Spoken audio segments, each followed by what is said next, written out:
俄军导弹击沉第一艘北约武器运输船，1500亿欧元提案正式通过，数倍提升乌国防工业水平。即便断网也能自主猎杀，俄乌战场进入无人机算法的厮杀时代。莫斯科遭遇第6轮大规模空袭，乌军无人机闯入市中心，乌克兰空军打爆俄安全局驻地，俄军突袭苏梅州，占领乌边境4地。特朗普罕见批评普京，暗示对俄新制裁的到来。俄罗斯害怕了，紧急召开联合国安理会会议，抨击欧洲解除武器限制。精彩资讯马上开始。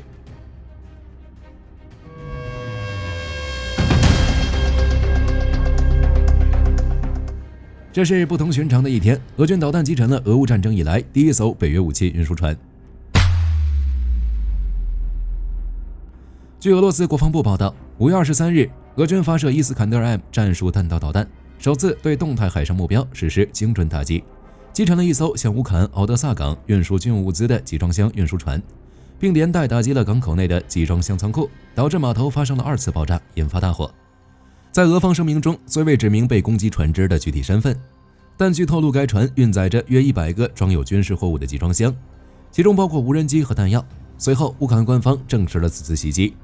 上23日当天，敖德萨港口确实遭遇导弹袭击，但并未提及有特定船只受损，同时否认俄军的指控，称当时的码头乌军并未进行任何军事性质的活动。乌克兰副总理奥列克西·库列巴也在社交平台 X 上表示，俄军向敖德萨港口发射了2枚弹道导弹，造成港口1名工人身亡，8名工人受伤。其实，自俄乌战争全面开战以来，敖德萨港口设施就经常遭受俄军导弹和无人机袭击，致使多艘船只受损。如2024年10月，俄军就攻击了水灵号集装箱船，又或是今年3月，一艘在敖德萨的船只被俄罗斯导弹击中，造成船上4名海员死亡，另有1枚弹道导弹损坏了 MSC 船队中的一艘集装箱船等。据库列巴称，自战争爆发以来，俄军已损坏和摧毁了近400处乌克兰港口基础设施和30多艘船只。由此可见，俄罗斯的特别军事行动包括对乌克兰港口进行打击。打击理由，俄方声称乌克兰正利用这些港口进口军事装备，并从港口出动海上无人艇和无人机袭击黑海地区的俄军事资产。但不同的是，此前俄军的袭击主要是针对静止目标，而这一次俄军则明确宣称打击了正前往敖德萨的运输船只。俄军这种对个别船进行蓄意打击的情况实属少见。不出意外，这艘载满无人艇、弹药和军用无人机的运输船将成为俄乌战争中第一艘被实战击沉的北约武器运输船。同时，这也标志着俄罗斯已经彻底粉碎了3月底美国调解下宣布的黑海海上停火设想。这里有一个问题，敖德萨港作为乌克兰重要的海上补给节点，每日吞吐船只的数量不知凡几，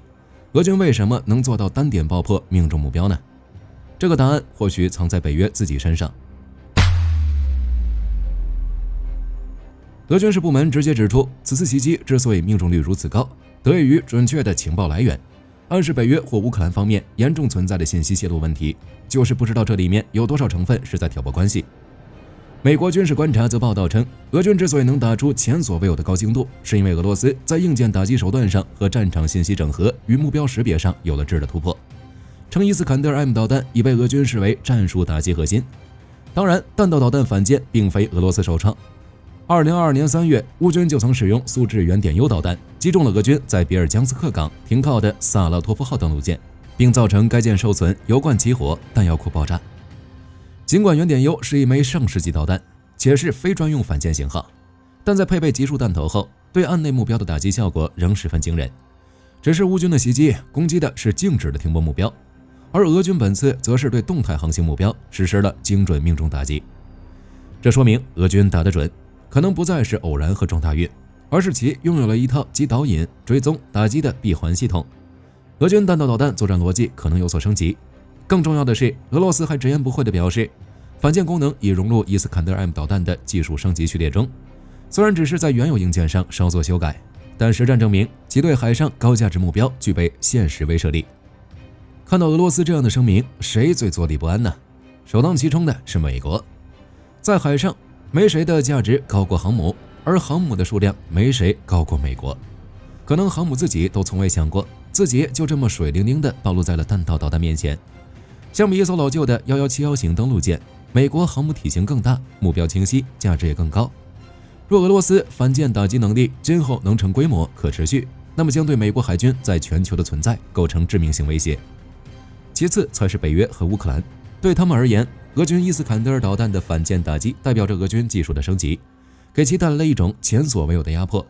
即当北约补给船队不再安全时，战争的逻辑将不可避免地向后方蔓延，同时意味着俄乌战争态势可能会迎来一波大转变。但就像火力军曾经的提议，想要防御俄军导弹袭击，被动防御不如主动出击，可以选择直接攻击俄军导弹基地、海军基地，袭击俄罗斯的军工厂，阻止俄罗斯获得进口零部件等。当然，该方法背后是需要乌克兰及其盟友提供如俄军那般足够数量导弹的。幸运的是，乌克兰及其盟友正在积极投资，帮助乌军提升实力。瑞典宣布向乌克兰额外提供价值 4.43 亿欧元的军事援助，其中将有9200万会以直接投资乌克兰国防工业的形式进行。美国将从 ERA 计划中拨款来为乌克兰提供武器装备和维修服务，预计乌克兰将在2025年至2026年期间获得30亿美元。拉脱维亚的防长斯普鲁兹则表示，已经向基辅交付了新的1500架无人机，预计上半年这个数字将达到12000架。而且随着俄军的无人机产量开始提升，乌克兰在面临新压力的同时，泽连斯基也下令要求追加拦截型无人机的专项资金，并为弹道导弹项目单独划拨预算。此外，欧盟设立的1500亿欧元的欧洲军备基金的提案最终获得批准，这是欧洲8500亿欧元重新武装计划的一部分。据悉，这项名为欧洲安全与防务行动的新工具，旨在为欧洲和乌克兰国防工业的紧急和大规模投资提供资金。该计划为期4年，资金将以竞争性长期贷款的形式支付。根据该倡议，乌克兰不仅可以加入采购计划，还可以向欧盟国家出售国防产品，产品包括导弹防御系统、无人机以及电子战系统等。这也将使欧盟能够向乌克兰提供进一步的支持。这个数字是乌克兰国防开支的数倍，将有效提升乌克兰国防工业的水平。还是那句话，欧洲已经行动，尽管缓慢，但已经启动，时间不在俄罗斯一边。或许未来的俄乌战争将成为俄乌双方导弹以及无人机和其算法的较量，尤其是后者。目前俄乌双方的无人机即便断网也能自主猎杀，俄乌战场进入了算法厮杀的时代。战场前线，莫斯科遭遇第6轮大规模空袭，乌军无人机闯入市中心。据开源情报报道，5月27日夜间，乌军向莫斯科东南方向的拉缅斯克耶进行了无人机群袭击，紧接着乌军无人机就与俄防空系统进行了大范围交火。从前线流出的视频看，双方的战斗一直持续到深夜，可以清晰看到因交战而闪烁的火球。此外，莫斯科州的布隆尼奇一带也在昨夜遇袭，目击者表示前后听到了约3起爆炸声。值得注意的是，这2块地区距离莫斯科市中心都不到50公里。莫斯科市长索比亚宁于次日回应称，俄防空部队成功拦截了飞往市中心的乌军无人机，但他没有给出更具体的消息，详细的战损有待进一步披露。据统计，这也是莫斯科近期遭到的第6轮空袭。外界分析，接下来乌军对莫斯科的攻击或将进入常态化阶段。与此同时，俄罗斯的萨拉托夫市突发大火，当地的泰斯5火力发电厂被点燃。根据当地民众拍摄的照片显示，该厂已经被一片浓烟覆盖。此外，马氏新闻还报道称，乌军无人机还在次日凌晨突袭了伊万诺沃州的德米特里耶夫斯基化工厂，并引发爆炸和大火。天亮过后，在远处依然能看到该化工厂不断升起的黑烟，目测生产车间和化学品仓库都被火灾波及。这也是伊万诺沃在5天内遭受的第2波空袭。5月23日前后，乌军无人机曾打向了该地的第2457号空军机场。昨夜，俄罗斯其他遇袭地区还有弗拉基米尔州穆罗姆地区的一家精密仪器制造厂，沃罗涅日州鲍里索格列布斯克的军工厂，以及卡卢加、坦波夫、夏诺夫哥罗德和亚罗斯拉夫尔等地，也遭到了不同程度的打击。相当于乌军又同时对俄罗斯9大地区展开了密集打击行动。怎么说呢？如今的乌军越来越频繁地喜欢一起攻击俄罗斯多个目标，有时甚至会同时对10几个地区发动空袭。而昨夜的乌军袭击在俄方通报中只是被简单描述为俄防空部队在俄罗斯各地一共击落99架乌军无人机。陆地战场，俄乌双方各打各的，均在向对方境内推进。根据俄频道信息称，5月26日前后，乌军一架米格29战机飞抵了别尔哥罗德的赫洛托维地区，在确认具体坐标后，向俄罗斯安全局的驻地投掷了3枚制导炸弹，将其彻底摧毁。现场画面显示 ，FSB 指挥部前后发生了5起大规模爆炸，并引发强烈的火灾。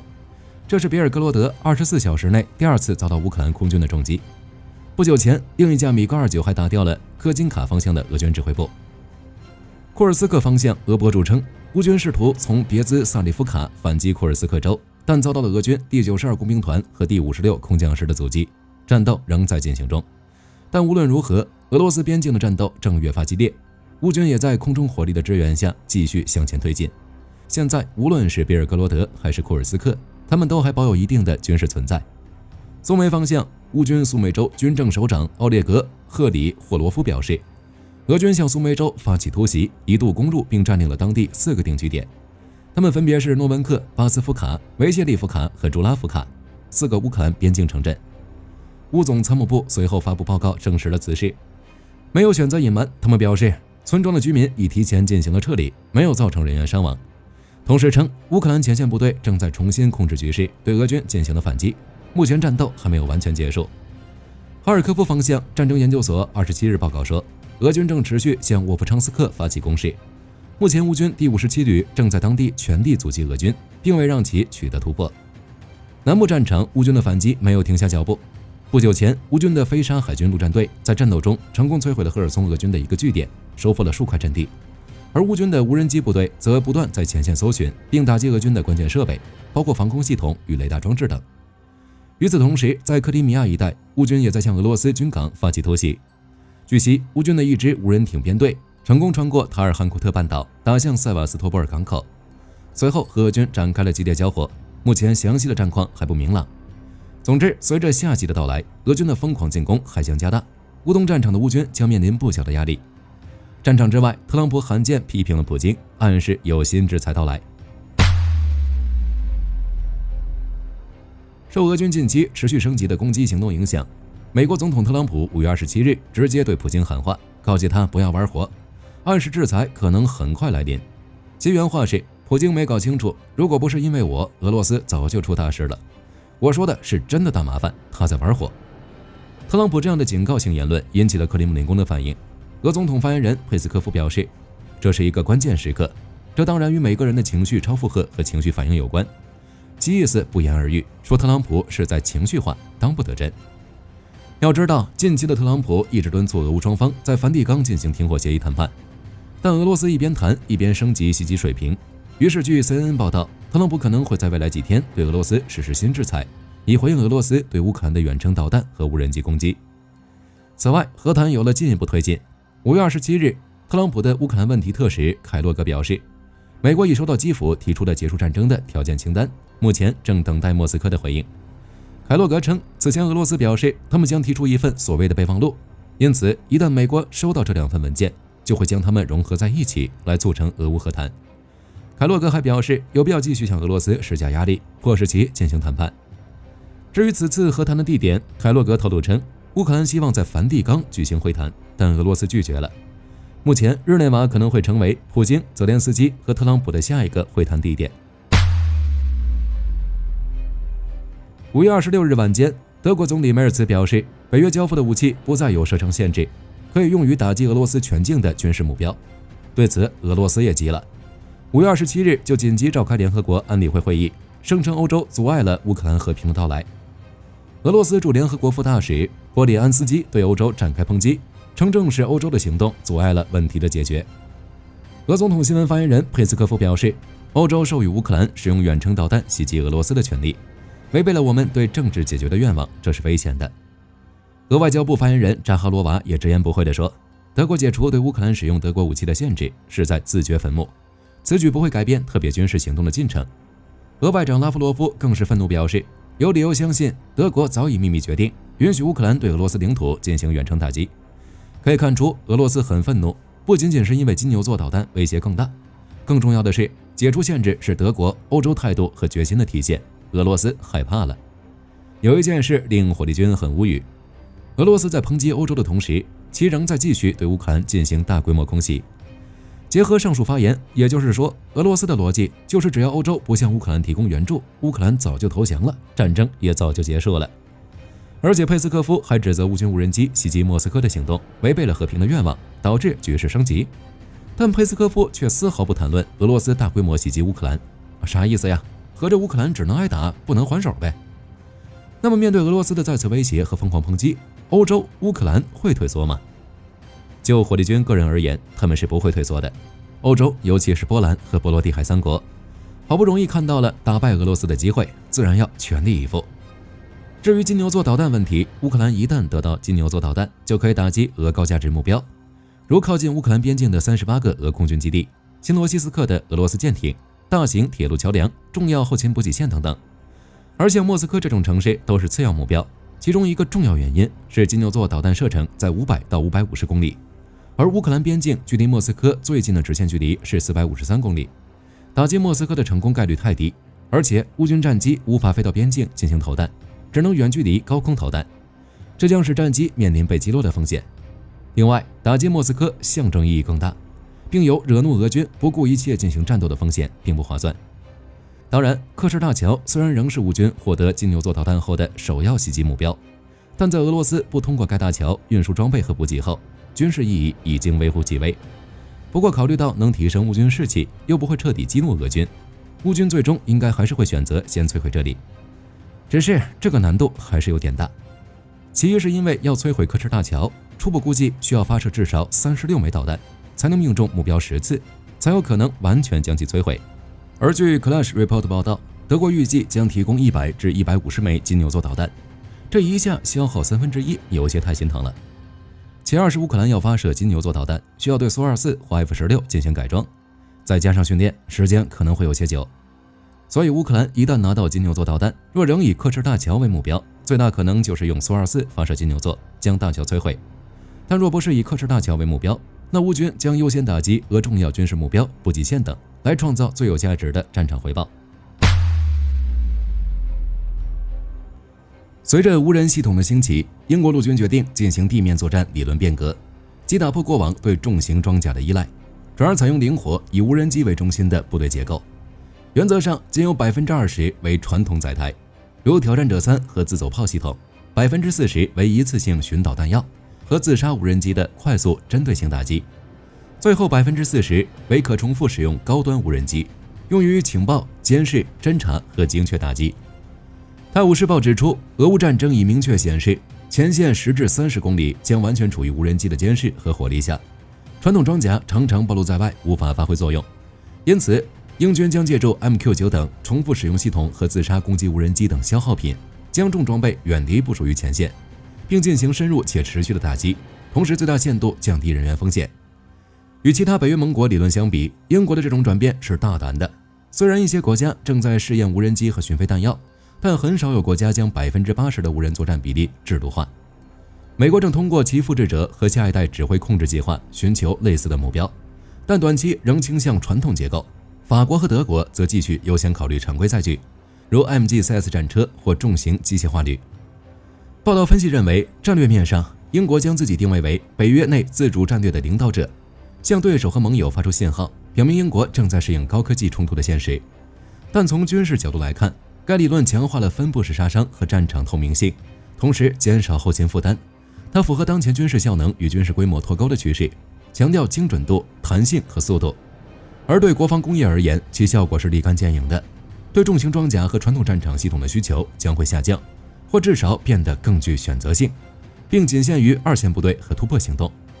同时，英国国防公司，特别是专门从事人工智能、自主导航、传感器融合和无人机制造的中小型企业将会看到更大的机会。这也意味着训练、模拟、后勤和理论发展的转折点可能会出现整合无人机操作员、人工智能系统分析师和连级甚至排级电子战部队的新编制，指挥结构将持续发展，以吸纳来自数百个无人平台的数据。这需要彻底改革战场通讯和决策系统，其他国家可能很快就会跟进。好了，本期节目到这里就结束了。有了俄导弹摧毁动态船只事件，特朗普会借机对俄罗斯进行制裁吗？欢迎在评论区留言讨论。我是火力军，下期再见。